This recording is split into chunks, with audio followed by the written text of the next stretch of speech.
MMDS, and our topic of discussion in this video is casting defects. So before going through this part of the video, I would recommend watching the first part, that is casting techniques, because understanding of casting defects relies quite a bit on understanding of casting techniques.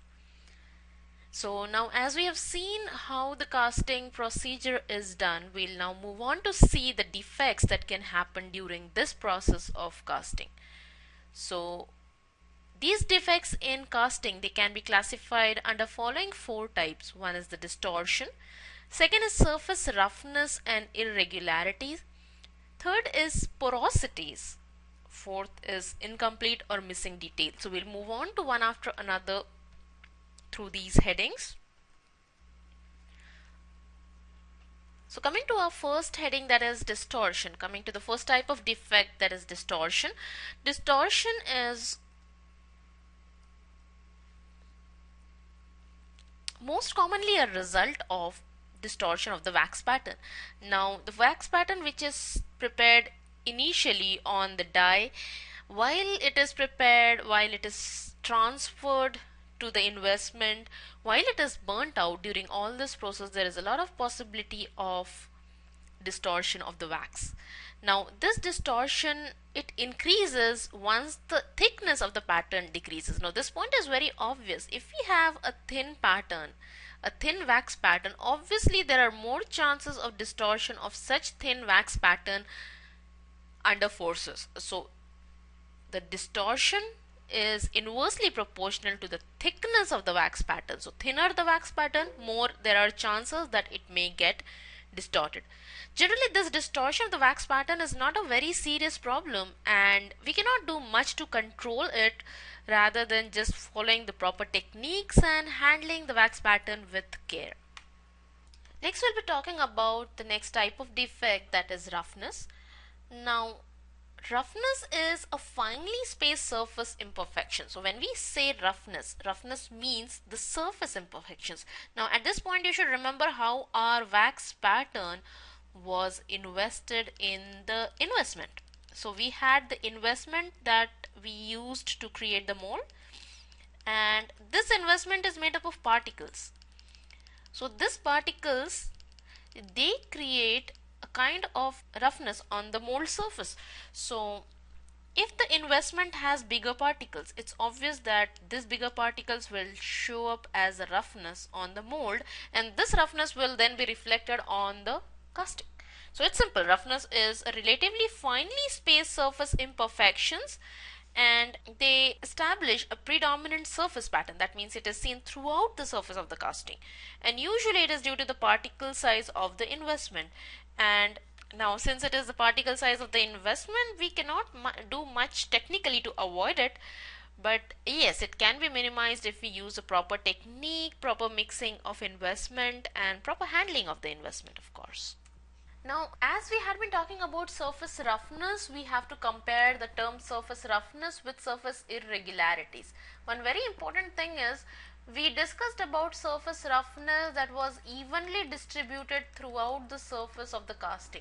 But when we talk about surface irregularities, these are isolated defects. So if this is the surface of the casting, we may have one defect, we may have two defects, and these are called as irregularities. So that is a basic difference when we say roughness versus irregularity. Irregularity is an isolated imperfection such as nodules, and they are not the characteristic of the entire surface areas.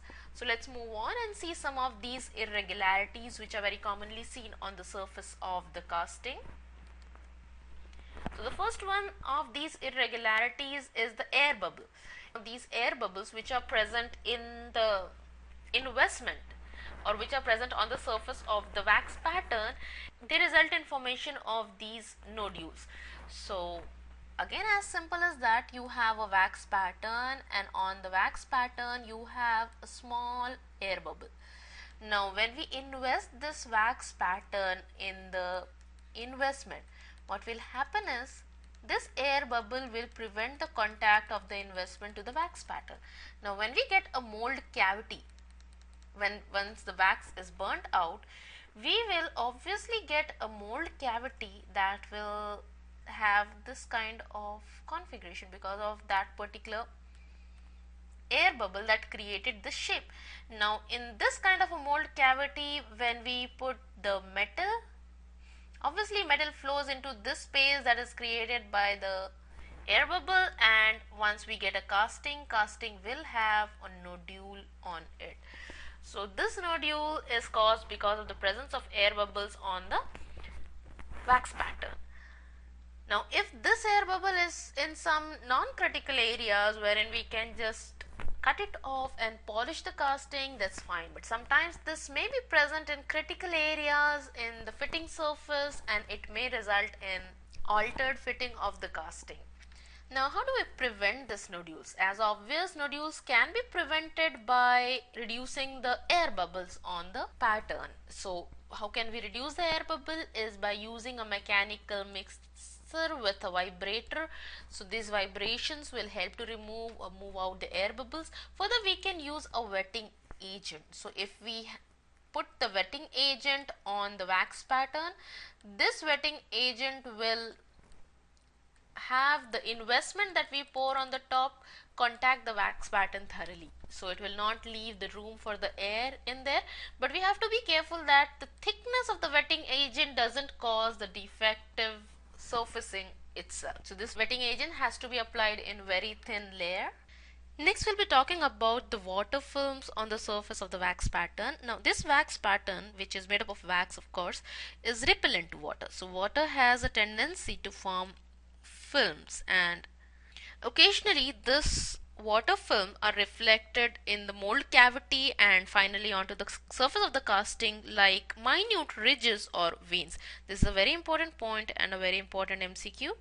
So if there is a water on the surface of the wax pattern, it could have come from the investment or may have been there on the wax pattern itself, but this water may be reflected in the casting as these minute ridges or veins. So herein we can see the reflection of the water film on the surface of the casting. So these are called as ridges or veins.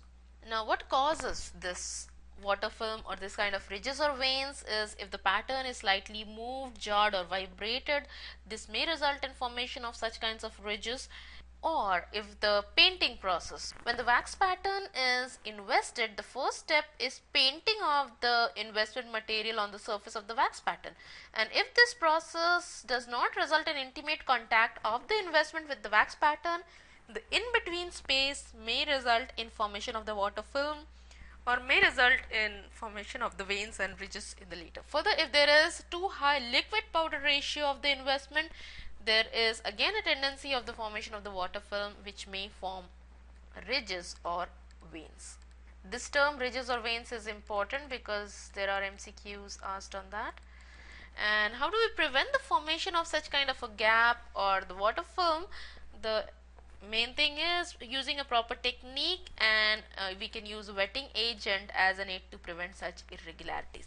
So we saw the use of wetting agent in the prevention of nodule because of the air bubbles. Now we are seeing the use of wetting agent in the prevention of the formation of veins and ridges due to the water film. The next cause of a defective casting is a very rapid heating rate. Now if an investment during the burnout of wax process is heated very rapidly, it may result in cracking of the investment. This is especially true with gypsum investment materials, which is not very resistant to heating. So if there is cracks in the investment, so if this is the mold cavity and there are cracks in here, so when the molten metal comes in, it flows into the cracks and later we can see such fins on the surface of the casting. So such fins result due to cracking, and this cracking is usually the result of rapid heating. So that is about the formation of fins on the surface of the casting. And then another reason for the defective casting is underheating. Well, underheating may result in incomplete wax elimination. If the wax is not eliminated completely, there may be formation of an incomplete casting. Further, if there is residual burnout gases, if the burnout is not complete, there are some remaining gases inside the mold cavity. These gases may interact with the metal and they may cause porosities, or they may cause tenacious residue on the casting. So that can happen due to underheating. Further, prolonged heating may also result in the defects, such as, if the investment is heated for too long, there may be disintegration of the investment, and this disintegration may result in roughness. Further, the disintegration products may cause contamination of the casting surface. So underheating and overheating both are not advisable. Okay, that was about the heating of the investment during the burnout process. There's one more thing that may damage the investment wall, that is the temperature of the alloy. Alloy which is molten in a crucible before it is put into the mold cavity, if the temperature of this alloy is too high, when this alloy goes into the mold cavity, it may damage the walls of the investment, and this damage to the walls of the investment can result in roughness, or if there is an isolated damage, it may also cause irregularity. Then one more point that may result in roughness is casting pressure. If the pressure by which the molten metal is flown into the mold cavity is too high, that may result in roughness on the casting surface.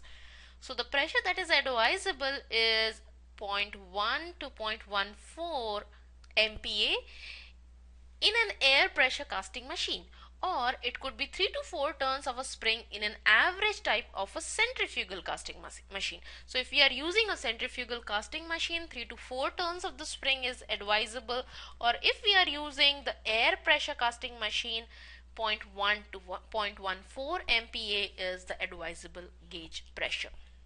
Now, presence of foreign bodies in either the molten metal or in the investment may result in irregularities, that is the isolated rough defects.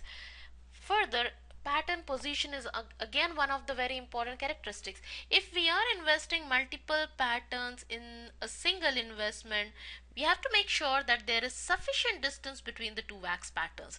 If these two wax patterns are placed too close together, right, they may be cracking that may be seen in the investment between the two wax pattern. So if the space is less than 3 millimeters, the chances of cracking are high. Okay, now as we have seen about the irregularities and the surface roughness, we'll next move on to talk about the porosities. Porosities is one of the very important topic as far as MCQs is concerned. So first we'll be talking about the localized shrinkage porosities. As the name says, localized shrinkage porosities.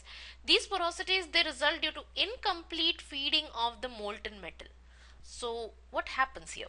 So we have our casting and our molten metal is flowing in our casting through a sprue. So once the molten metal comes inside the mold cavity, it solidifies. While it is solidifying, it shrinks. While this metal is solidifying and shrinking, continuous flow should be maintained from the sprue so that all the space that is created because of the shrinkage of this metal is filled by the extra metal.